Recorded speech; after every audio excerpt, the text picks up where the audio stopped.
अस्सलाम नाज़रीन, Sindh online TV में भलीकार आवां हैं मोहम्मद पहर शामिल करूं था हिन वक्त जो खबरूं। नाज़रीन, एसएसपी छठो अदिल हुसैन चांडियो जी हिदायतुनि ते ॾुहारियुनि मंशियात ऐं गुटके जे ख़िलाफ़ कार्रवाइनि जो सिलसिलो तेज़ी सां जारी आहे। एसएचओ थाणो Ghorabari sub inspector Mukhtiar Hussain Kalhoro, SHO थाणो ॻाढ़ो sub inspector Faiz Ali Shah staff जे दौरान गश्त पीर पठो चौक ते गडि॒यल कार्रवाई कंदे हिकु ट्रक में गुटके जो सामान ऐं गुटखा मावा सप्लाई करण जी कोशिश नाकाम कंदे ॿ जवाबदारनि गुलाम सरवर वल्द रहमतुल्ला बिरोही ऐं बिलावल वल्द तौर खान पठान खे 2250 किलो गुटके जी सामान 2000 पुड़ियूं गुटका मावा ऐं हिकु ट्रक समेत गिरफ़्तार करे थाणो घोड़ाबारी ते केस दाख़िल करे छडि॒यो आहे।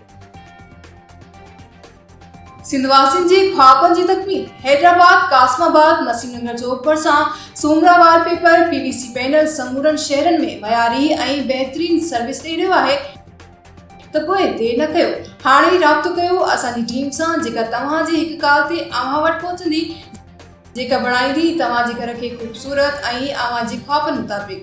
राब्ते लाइ राजन अली सुमरो, मोबाइल नंबर 0333370786। वधीक खबरुनि अपडेट्स जे लाइ ॾिसंदा रहो सिंध ऑनलाइन टीवी।